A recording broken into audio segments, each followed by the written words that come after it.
quero repartir uma palavra com vocês que eu julgo que é uma reflexão, uma palavra para a igreja que quer ser saudável, que quer viver uma vida saudável com Jesus. A igreja ela tem muitas figuras, assim, muitas comparações na Bíblia, né?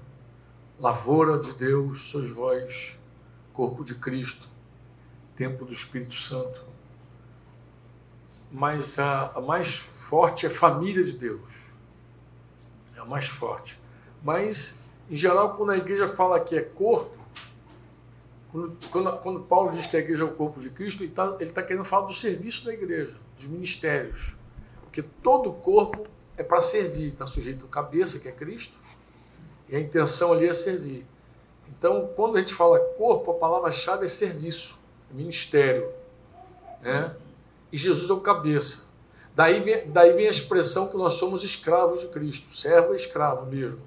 Na Bíblia aparece a expressão servo, as versões mais modernas falam servo porque é mais fofo. Mas a palavra ali é doulos, é escravo mesmo. Não é uma escravidão do século XVII e XVIII. Quando a gente fala de escravidão, a gente tem muita ideia da escravidão africana, dos escravos que foram raptados, homens raptados do seu país, da sua nação, da sua tribo, e trazidos à força para uma outra nação. Não é essa escravidão. Inclusive, essa escravidão, tanto o Velho Testamento quanto o Novo Testamento condenam. Paulo fala de raptores, né? Homens raptores. Mas a escravidão que Paulo se refere era praticada no início do século, né? Quando Jesus estava no seu ministério terreno.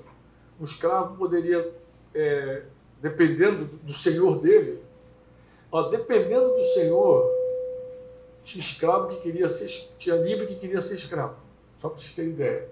Dependendo de quem era o senhor, tinha gente disposta a abrir mão da sua liberdade para ser escravo daquela pessoa, dado a sua importância e dado também a sua bondade. Então, dependendo de quem era, alguns escravos viviam melhor do que pessoas livres. Quando Paulo fala de escravidão, ele está se referindo desse tempo, que se compreendia isso. Claramente, ser escravo do mal, do pecado, do mundo, ele faz essa comparação, né? E ser escravo do Senhor, ser servo de Deus. Inclusive, todos os apóstolos se apresentam como escravos de Jesus. E a palavra cristão, com o passar do tempo, a primeira vez que aparece a palavra cristão na Bíblia foi em Antioquia. Não sei se vocês lembram, Atos registra isso. Depois Pedro cita também, se nós sofrermos como cristão, por causa desse nome, a gente deve glorificar ao Pai, mas cristão acabou sendo a expressão do escravo. Então, quando uma pessoa era presa na perseguição da igreja, em geral as pessoas não falavam muito. A única coisa que elas diziam era, sou um cristão. Sou um cristão. Sou cristão é como dizer, sou escravo de Cristo. Sou dele, pertenço a ele. Então, como eu falei, a escravidão daquele tempo era assim, dependendo de quem era o Senhor, as pessoas queriam até ser escravo daquela pessoa, dado a sua importância e dado a sua bondade. Então é assim que a Bíblia diz que nós somos escravos de Jesus. Ele é o dono da nossa vida. Nós somos propriedade exclusiva dele. Inclusive a palavra Kyrios, Senhor, todos os Kyrios da Bíblia eram donos de escravo. Por isso que Jesus é Senhor. Por isso que Jesus é Kyrios, é Senhor. Senhor é dono, é amo. Né? E nós éramos escravos do mundo, disse Paulo aos Gálatas. Também falou aos Coríntios que nós éramos escravos romanos, ele falou que a gente é escravo do pecado, mas hoje nós somos escravos de Deus, somos servos de Deus. E nós não temos nenhum problema com isso. Amém? Para nós é uma honra muito grande pertencer a Jesus Cristo. É uma honra, né? Se soubesse quem é o nosso Senhor, todo mundo ia querer pertencer a Ele, né? Não pertencer ao mundo, nem ao pecado. Mas a igreja, ela quando fala de corpo, está falando dessa relação, serviço. Jesus é o cabeça, né? Jesus é o dono de tudo. Quando a igreja é comparada a um templo fala da presença do Espírito Santo. Você é o templo do Espírito Santo. O teu corpo é o templo do Espírito Santo. Vós sois o templo do Espírito Santo. Então a palavra ali é presença, é oração. Todos que quiser falar de oração, de presença e adoração, vai falar que você é a casa de Deus. Você é o templo do Espírito Santo. Então essa é a figura para a igreja. E toda vez que quer falar do Pai, fala família. Fala somos irmãos. Né? Quanta vez aparece a palavra irmãos? Somos irmãos. Irmãos, então nós somos, se pudesse definir a igreja, a gente podia dizer, a igreja é a família do Pai, é o corpo do Filho, é o templo do Espírito, é o exército da Trindade, se pudesse definir a igreja. É assim, igreja é difícil definir. Desde que pergunta o que é a igreja, é difícil. Se fosse fácil, não teria tantas figuras para ela, né? Mas eu costumo dizer assim, irmão, começa assim, você tem que ser corpo de Cristo. Tem que ser corpo de Cristo, você tem que ser templo do Espírito, você tem que ser família do Pai. Então nós pertencemos ao Pai, ao Filho e ao Espírito Santo. Amém? Mas eu queria falar um assunto que eu compartilhei rapidamente com a igreja em Cabo Frio, recente. Eu abri um tema com esses irmãos. Eu achei que era um tema assim, só para eles. Por quê? Porque eu conheço Cabo Frio desde que a igreja se reunia numa garagem. Então eu conheço aqueles irmãos há muito tempo. Eu tinha cabelo ainda, só para você ter ideia. Eu tinha cabelo, chamava Valci de careca e Barão de careca. Para você ter ideia como é que era o negócio. Então faz muito tempo isso. E eu estava com uma carga com aqueles irmãos, porque cada igreja local tem uma graça, tem um perfume, né? Você viaja, você vai vendo as igrejas, você vai vendo cada um manifesta uma graça de Deus, né? Uma sabedoria de Deus. Né? E não dá para a gente ser igual uma igreja que a gente visitou, porque a igreja é feita de gente. Né? Eu acho até graça quando as pessoas tentam imitar as igrejas assim, no sentido de ministério, aquela graça, não dá. Ele tem que imitar a vida, o caráter de Jesus, isso a gente tem que imitar. A gente é imitador de Jesus, imita Jesus na vida das pessoas. Mas não dá para imitar graça e ministério. Então, quando você quer imitar ministério, é muito complicado. Né? E lá a igreja é uma igreja que tem assim, uma graça assim, que se destaca. Quem conhece Cabo Frio, você vê que se destaca muito no serviço, eles são muito bons de trabalho, trabalham muito, isso aqui muito. São muito trabalhadores. E eles honram muito, eles acolhem muito bem você. Então a igreja assim, e eu fiquei muito cuidadoso porque eu percebi que eu estou um fermento lá no meio dos irmãos. Eu falei, eu quero conversar com essa igreja. E pedi a Deus uma palavra. Deus me deu essa palavra que eu quero repartir com vocês, que talvez abençoe a vida de vocês também, como Deus tem falado comigo nessa palavra. Eu dei um título para essa palavra. O título é o seguinte: isso é uma injustiça. Isso é uma injustiça. Acho que no ano passado, quando tiveram as eleições, tiveram brigas, igrejas dividiram, famílias dividiram, mas todo lugar que eu passava, alguém dizia, isso é uma injustiça. Todo mundo achava que era injusto, tudo, né? E é muito engraçado, porque quando a gente começa a falar do reino de Deus, irmãos, em geral a gente ensina os irmãos. Essa foi a primeira mensagem que eu preguei em Campo Grande, lá no CIEP, quando a esposa de Luiz Maurão se converteu. Ela foi lá, nesse dia o Luiz Maurão até achou que a esposa dele não iria se converter, porque ele achou que era uma palavra muito pesada, muito dura. Mas eu estava falando que o reino de Deus, nós cantamos hoje aqui, vem o teu reino, que é a cultura, portanto, na casa da cultura, a cultura do reino de Deus. A cultura do reino de Deus. O reino de Deus tem a sua cultura. E eu comecei a falar da cultura do reino. Não usei essa expressão, mas falei, eu queria falar um pouco do reino de Deus com vocês. E falei que quando a gente abraça o reino de Deus, em geral, a gente tem 3 passos importantes para dar. Qual é? Deixar a injustiça, deixar o mal. Então a gente deixa a injustiça. Paulo diz aos Efésios, aquele que furtava, não furte mais. Aquele que mentia, não minta mais. Então quem abraça o reino de Deus, ele precisa deixar a injustiça, se despir do velho homem. A grande confusão evangélica que existe nos nossos dias, muito é por conta de quê? De que as pessoas dizem que são convertidas, mas não abandonam o mal. segue na prática da injustiça. É um escândalo. Aí começa todo mundo, oh, meu Deus, cara de que é crente. Aí segue praticando mal, segue praticando a injustiça. Mas o reino, a cultura do reino é outra. Quem quiser o reino de Deus, ele já tem que saber de cara, na porta. Deixa a injustiça. Deixa a injustiça. O segundo passo é a prática da justiça. Quem mentia, não minta mais. Agora fale a verdade. Então não é deixar de mentir e ficar... Aquele que furtava, trabalha. Não é deixar de furtar e ficar encostado, encontrar uma bolsa dessa aí do governo e ficar ali. Agora sou ex-bandido, ex-ladrão, agora eu tenho que ficar às custas de alguém. Não é isso. Paulo diz, antes, trabalhe. Trabalhe. Fazendo o que é bom com as tuas mãos e ainda por cima acudindo o necessitado. Então a cultura do reino é deixa o mal, faz o bem.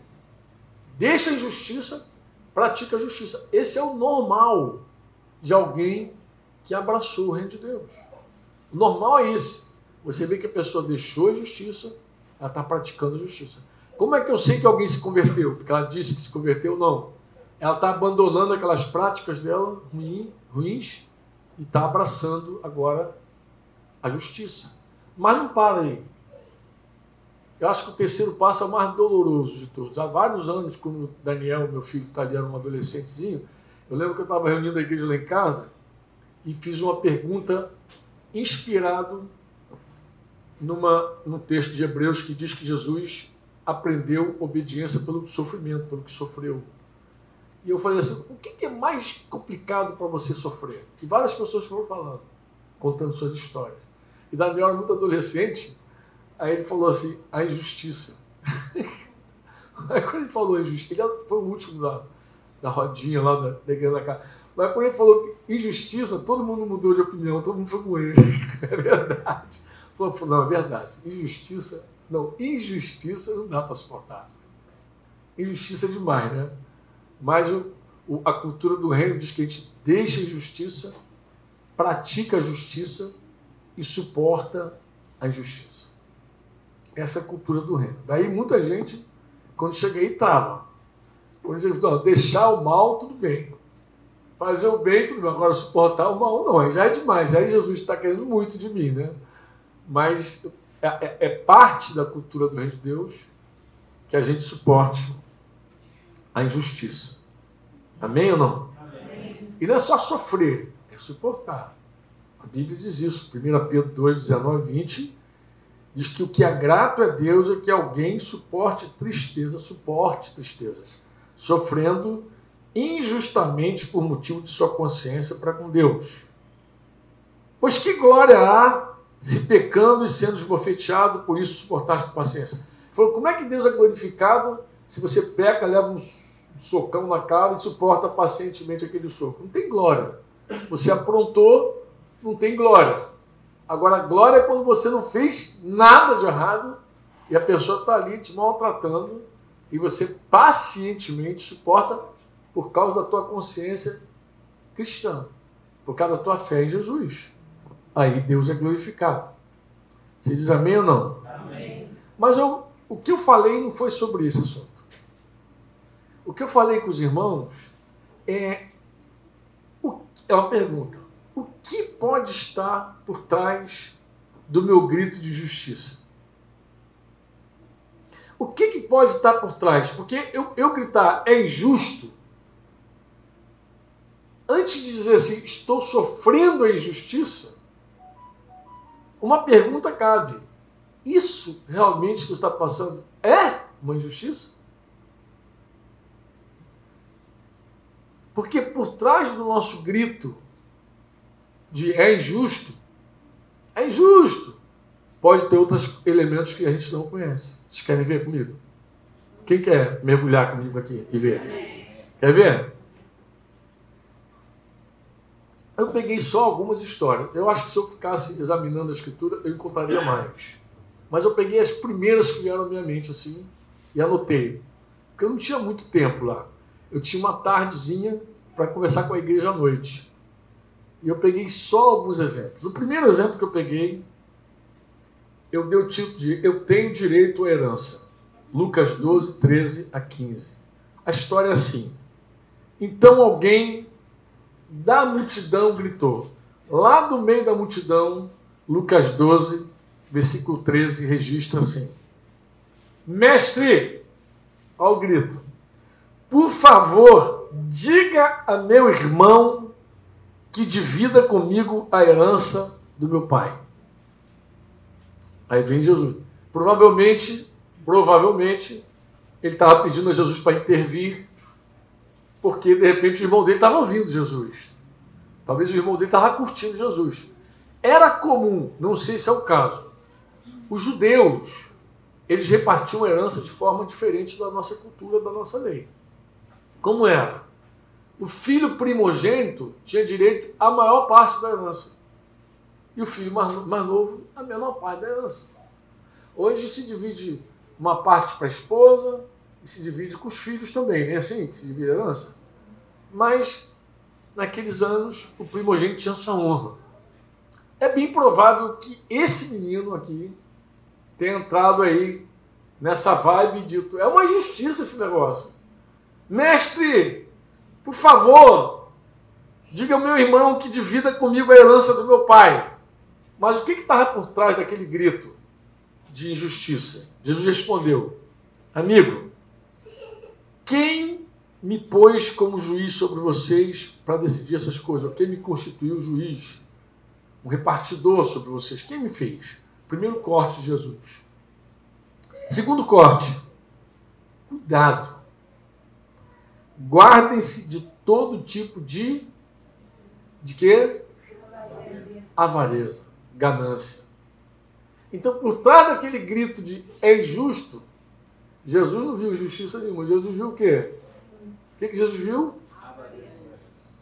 A ganância, a avareza dele. Ele queria mais do que ele tinha. Jesus não viu uma situação injusta. Jesus não viu nada injusto nele. Jesus falou assim, isso aí é uma ganância tua. Uma avareza tua. Porque depois você vai entender que a Escritura diz que você tendo que comer, tendo que vestir, você tem que estar satisfeito. Depois você vai entender o pensamento de Deus. O pensamento de Deus é um pensamento diferente. Às vezes a gente briga por coisas que Deus, de fato, não nos anima a brigar. Alguém disse que o mundo é dos mais espertos. Pode ser, mas o reino não. O reino não é dos mais espertos, não. O mundo é dos mais malandros, dos mais ensaboados. Mas o reino é outra coisa, amado. A cultura do mundo é uma. Deve ter, quantos livros tem aqui? Só Deus sabe. Mas deve ter um monte de cultura aqui do mundo, aqui, um monte de ensino do mundo. Tem ensino do mundo toda hora, pela televisão, tudo que é mídia tem ensino do mundo. Mas o reino de Deus é outra coisa. Jesus falou assim, busca o reino de Deus e a sua justiça. O reino de Deus é a sua justiça. A justiça do reino, não é do mundo, é do reino.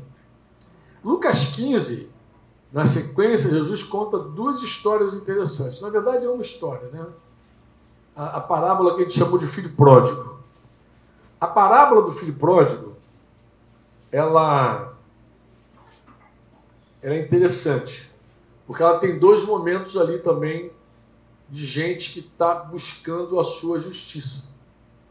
Primeiro é um filho mais novo que queria ser, vou usar a expressão, livre.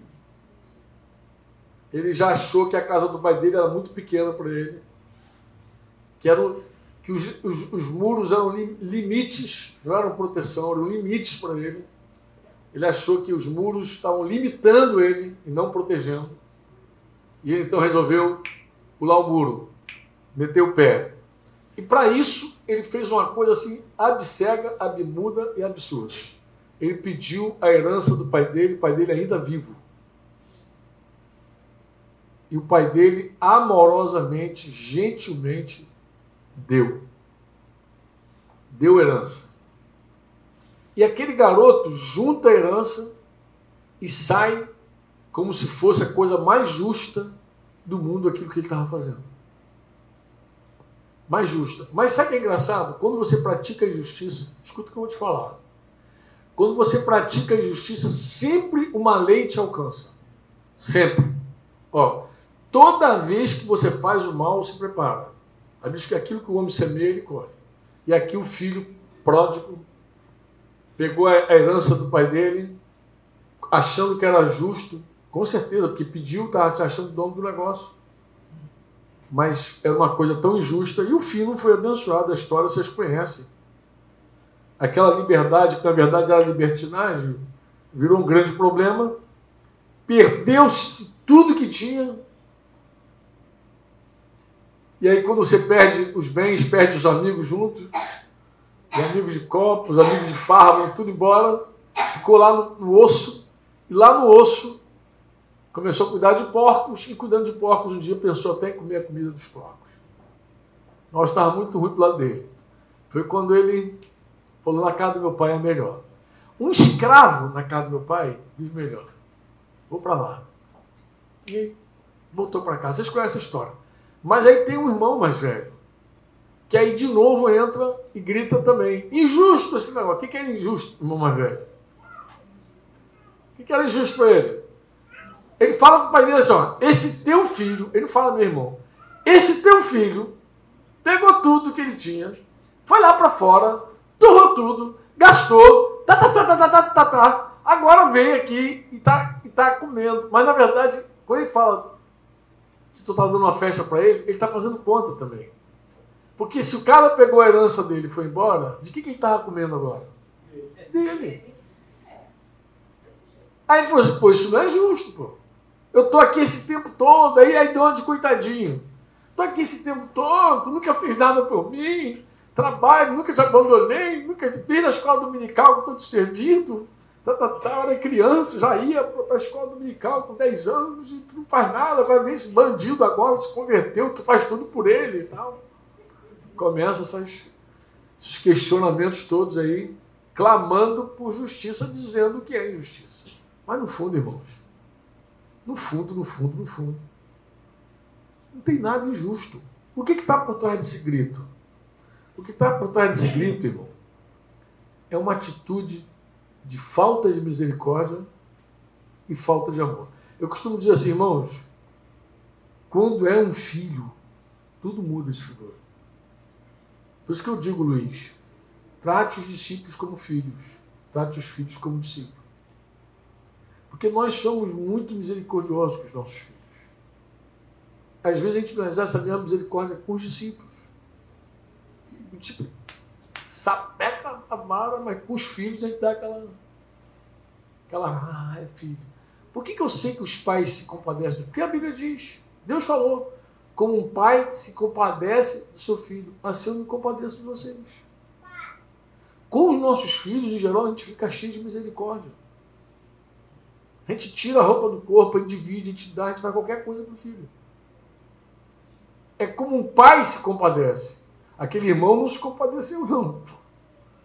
Mas o pai se compadeceu do filho e falou, esse teu irmão estava morto, reviveu. Ele estava perdido, ele foi achado. Então, o coração dos pais sempre está inclinado a isso, a se encher de misericórdia. Porque o amor que o pai tem por um filho é diferente de qualquer coisa que uma mãe tem por um filho, é qualquer coisa diferente. Vocês concordam comigo ou não? Você diz amém? Amém. Agora eu vou contar uma história para vocês. Está lá em Mateus 20, de 1 a 16. Essa história é muito interessante. Outro dia eu estava lá em Curitiba falando e no meio da igreja tem uma irmã vinculada que é de Camarões, uma camaronesa. E foi muito engraçado. Porque quando eu li a parábola dos trabalhadores da vinha, a irmã já fechou a cara. E ela é muito engraçada, ela é muito querida. Esse ano disse que vai para a Porta da Folha estar com a gente. Então vocês vão conhecer uma camaronesa lá, figuraça.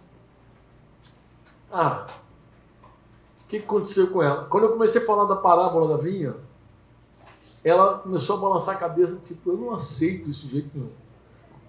A história da vinha você conhece. O homem é dono de uma vinha, é tempo da colheita, tempo de trabalhar, e aí ele sai para buscar gente para trabalhar para ele. Sai lá de manhã cedo.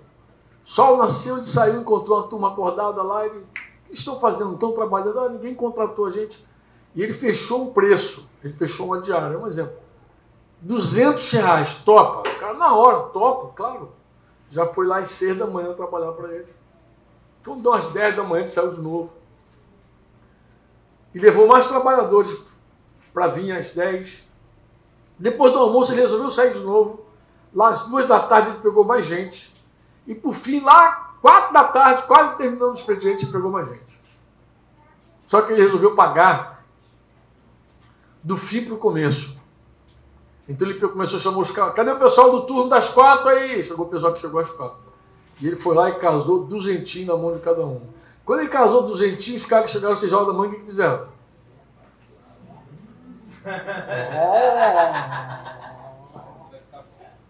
Esse negócio vai esquentar para o nosso lado. Só que, amado, ele deu 200 para todo mundo, inclusive para o pessoal que chegou às 6 horas da manhã, 200. Aí os caras envenenaram. Isso é injusto. Isso não é justo, pô.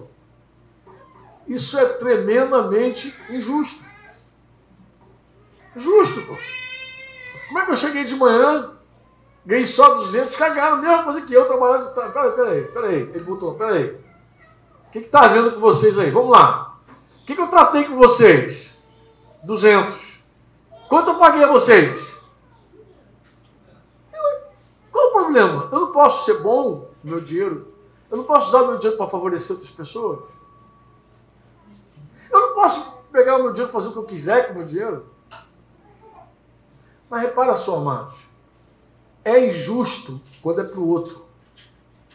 Quando é para nós, é justo. Ninguém das 4 horas reclamou que ganhou 200. E 4 horas da tarde, ele nem falou mais de dinheiro. Tu repara só na palavra. Ele nem fala mais nada. Vem, os caras toparam, vem trabalhar, estava no final do expediente. Ele nem falou de pagamento. Os caras já foram assim, ó, que vier tá bom. Mas ganharam o que o cara de manhã chegou lá e recebeu. O que estava por trás daquele grito de é injusto? Uma coisa chamada inveja. Inveja. Porque se é conosco, ninguém grita. Ninguém grita é injusto quando o beneficiado sou eu. Injusto é quando o beneficiado é o outro. O outro. Então, por trás de um grito como aquele, aí, deixa eu contar a história da minha irmã camaronesa. Embora ela conte isso depois, acho que está gravado em algum lugar. Quando eu terminei de falar, eu falei, vamos fazer uma oração aqui. Eu peguei aquela oração de pôr da folha, sonda-me, Senhor. E ela tem aquele sotaque francês, ela fala francês, fala um monte de idioma. E ela falou assim, sonda-me, meteu a cabeça, que ela tem uma cabeleira desse tamanho entre as pernas, e gritou com Deus assim, sonda-me, Senhor. Imediatamente, Deus trouxe para ela uma história que ela havia apagado do coração. A história foi assim. Em Camarões, existe ainda o regime de poligamia. Uma mulher pode casar no regime monogâmico ou poligâmico. Ela pode casar... O marido, na verdade. A mulher não pode nada. É como nos dias bíblicos.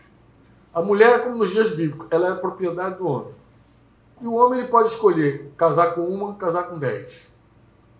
Então, ela casou. Quando o cara casa no religioso, em geral é uma só. Quando casa no civil, é porque ele quer ter mais de uma. Então ela já sabia a história triste de ser mulher de um homem com mais de uma esposa. Porque a mãe dela, por exemplo, era esse caso. Então, em geral, se o cara casa com a primeira, ela tem tudo. Quando vai para a segunda, essa primeira perde tudo. E os filhos perdem tudo também. Ele acaba levando tudo que ele tem para a segunda esposa. E quando vai para a terceira, e assim sucessivamente. Essa é a história em Camarões. E ela acabou chegando ao Brasil com esse cidadão. E quando foram parar em Cabo Frio, ela se converteu no Centro-Oeste, mas conheceu os irmãos, que tinham os irmãos lá de Cabo Frio, servindo e ladaram, servindo lá no Centro-Oeste. Quando ela se converteu, foi alcançada por Jesus lá. Ela acabou indo para Cabo Frio. E lá em Cabo Frio, ela abriu um salão de beleza lá. Porque ela tem um salão, ela hoje trabalha com um salão lá. Ela bota esses penteados maneiro no cabelo, afrodescendente, e aí ganha o dinheirinho dela. Então ela, pum, começou a abrir o salão, começou a faturar, mas aí o cara chegou com a segunda esposa dele, ou terceira, eu não sei. E quando chegou, ele já chegou dizendo assim, olha, o salão vai ser o seguinte, eu vou dar tanto para você e tanto para ela. Quer dizer, o cara subiu, tomou posse do salão. E não só tomou posse do salão, ele disse quanto cada uma iria receber. E deu para ela o mesmo salário da outra. Tipo, eu vou dar R$1.000 para você e vou dar R$1.000 para você. Só que ela abriu o salão, ela fundou, ela gerenciou, ela foi tudo no salão. Inclusive, ela fugiu de Cabo Frio, meteu o pé, saiu de Cabo Frio, só que ela parou em Curitiba. O pessoal brincou com ela, falou, tu fugiu da gente, foi parar lá em Franca. Ela acabou em Curitiba. Um dia a gente encontrou ela lá. E ela vinculou a igreja em Curitiba. Mas o que levou ela de Cabo Frio para Curitiba foi justamente fugir daquilo que ela chamava de injustiça.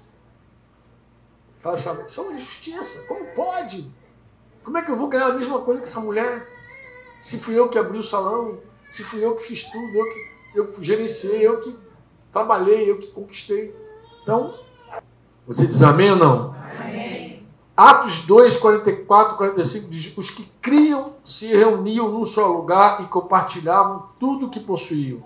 Vendiam propriedades e bens e repartiam o dinheiro com os necessitados. Eu te pergunto, quem mandou eles fazerem isso? Em que momento da Bíblia tem algum mandamento para eles fazerem isso? Não tem. Eles faziam isso movidos pelo Espírito. Não era uma comunidade socialista, capitalista, nem comunista. Era uma sociedade movida pelo Espírito Santo. As pessoas voluntariamente faziam. Quando a lei entra, tira a tua voluntariedade. Quer ver? Quando eu era pequeno, minha mãe dizia assim, entrou uma pessoa mais velha no ônibus, uma mulher grávida, uma senhora, está sentada, levanta e dá um lugar. Como é que tu acha que a gente andava no ônibus, na lotação? Como é que tu acha que a gente andava? Esperando a oportunidade de dar um lugar. Falando sério, a gente tinha alegria de fazer. Não era triste, não. Era uma honra para nós. Tuculoguinho entrava, uma velhinha, a gente disputava até as velhinhas. Não, senta aqui, senta ali. Todo mundo queria fazer a boa obra do dia. Mas era assim. Aí um dia virou lei. Lugar prioritário. Agora os caras ficam se dormindo assim. Você não está grávida do cara. Por que não tem aquela alegria de dar? Não, pode ser que tenha um ou outro ainda que tenha alegria. Não tem porque ele se sentiu roubado. A lei tirou dele o direito de ceder o lugar. Já deu lugar para os velhinhos, já deu lugar. Alguém teve uma ideia muito boa, não, vamos dar direito. É o direito dos velhos. Pô, o velho tem que andar, gente. Bota os velhos estacionados do lado. Né? Tem que botar velhinho para estacionar longe. Eu vou lá para longe, eles falam, tu vai para longe, meu filho, eu tenho que andar. Se eu não andar, daqui a pouco eu enferrujo. Você também, vamos andar. É uns negócios assim absurdos. As pessoas querem ficar mais perto do estacionamento e depois tá pagando na academia para queimar.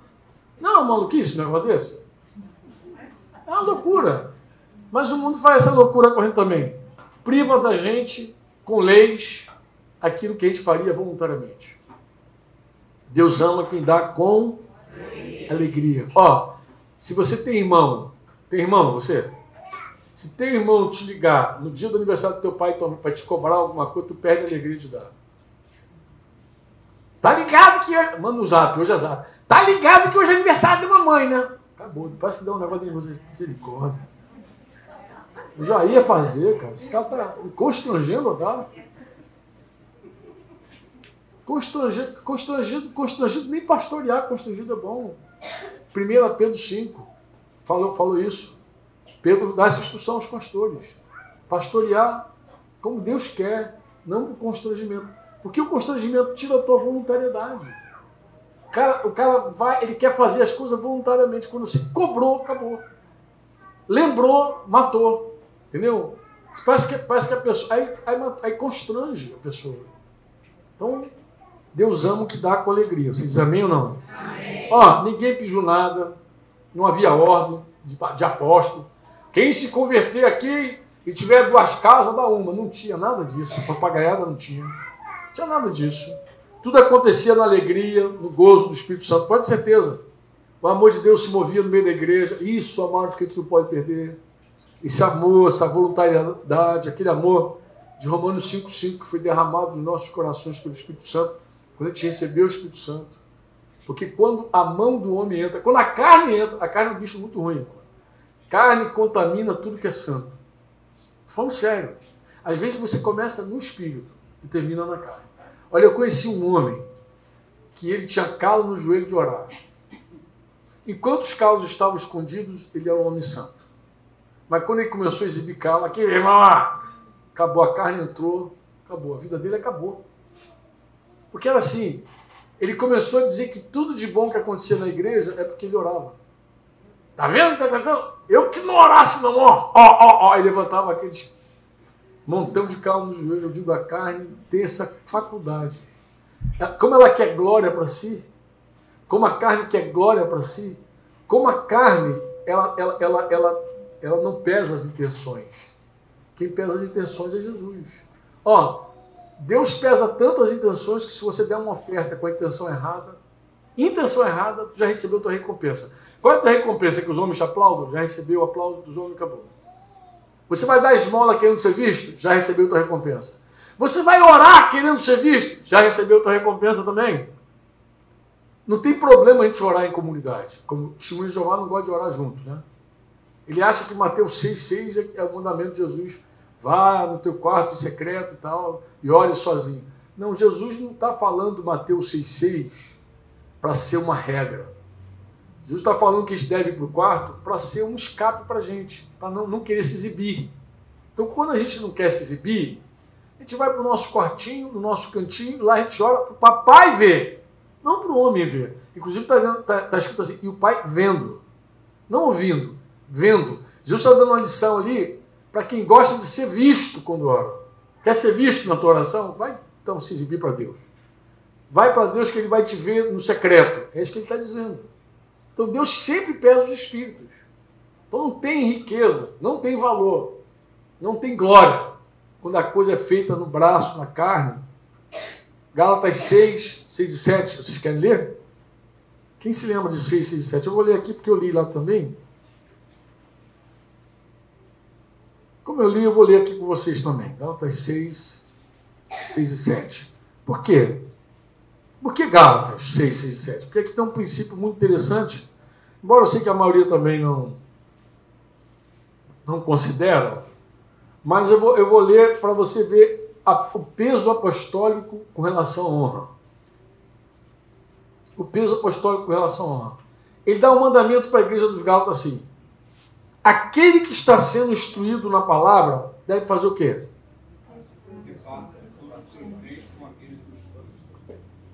Reparta todos os seus bens àquele que o instrui. Para Paulo, não é nenhum problema você semear coisas materiais na vida de quem semeia coisas espirituais na tua vida. Não há nenhum problema. Ele mesmo pergunta isso depois.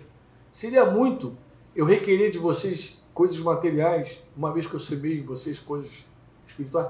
Paulo não tem essa crise. Paulo não tem esse problema. Embora o pessoal usa Paulo para dizer que ele não recebia, Paulo não recebeu ajuda em 2 igrejas, Corinto e Tessalônica. Corinto, porque tinha os falsos apóstolos lá. E Paulo era o pai daquela turma toda, dizendo: eu aqui não vou receber nada de vocês, porque eu quero cortar a ocasião, esses caras que se dizem apóstolos aí, que vêm para cá para mamar na teta.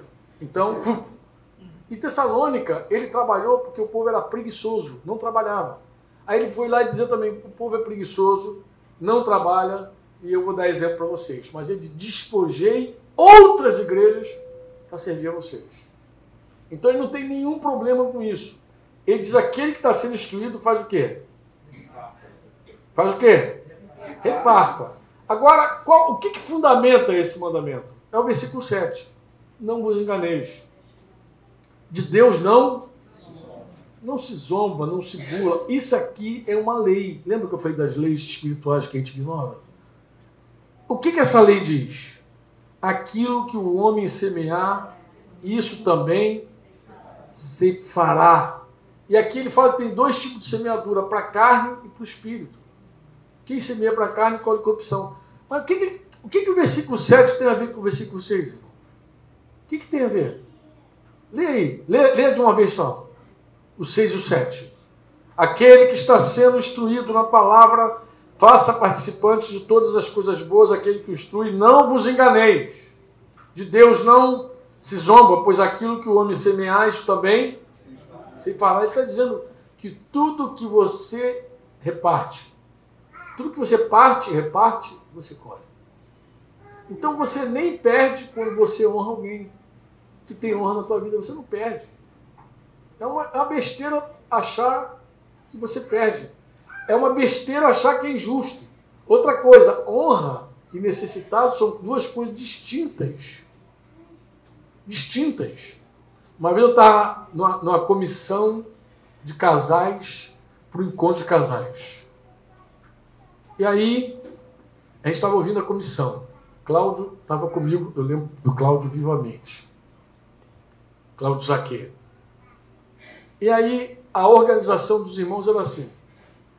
Eles cobraram um valor maior do encontro de casais, achei muito legal, para poder cobrir os irmãos que não tinham condições de ir para o encontro. Benção, ajuda o necessitado, glória a Deus. E aí, na hora que Cláudio perguntou, e o preletor do encontro? Não vai pagar também, os caras falaram. Aí Cláudio, por que vai pagar? Não, porque ele não precisa.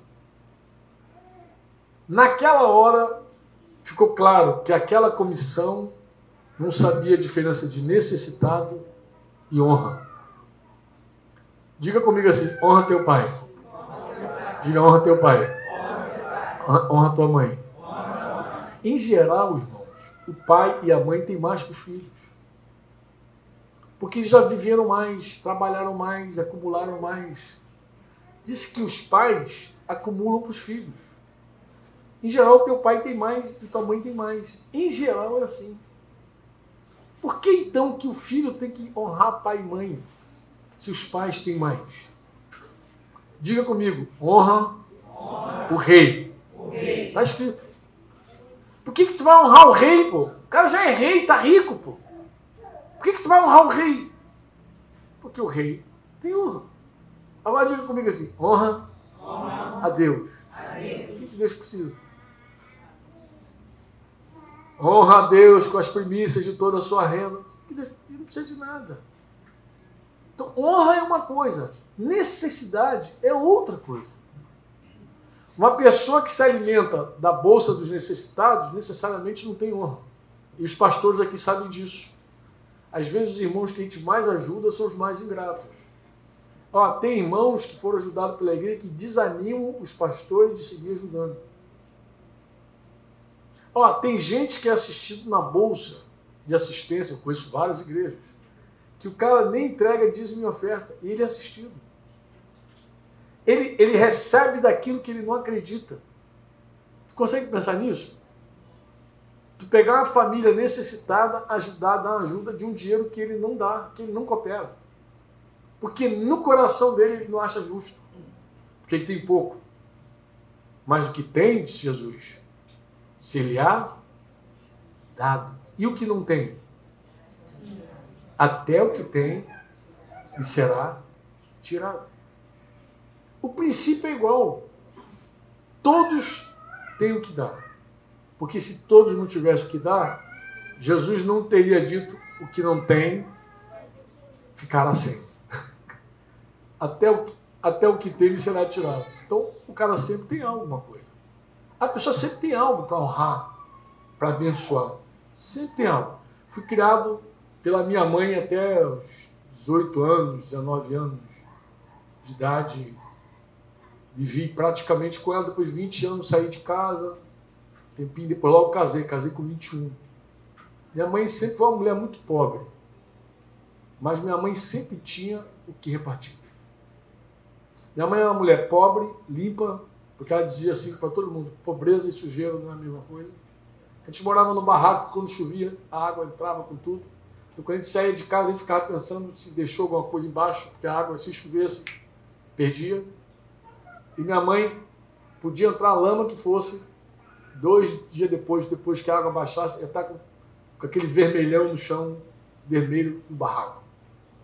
Limpa, panela areada, e sempre tinha algo para dar. Minha mãe sempre tinha algo para dar. Eu comecei a ganhar dinheiro, encher a cara, me prostituir, me drogar e chegar no final do mês, pegar dinheiro com a minha mãe ainda para ir para o quartel. Não tinha dinheiro. Minha mãe costurando aqui, fazendo um negocinho ali, cuidando de uma criança ali.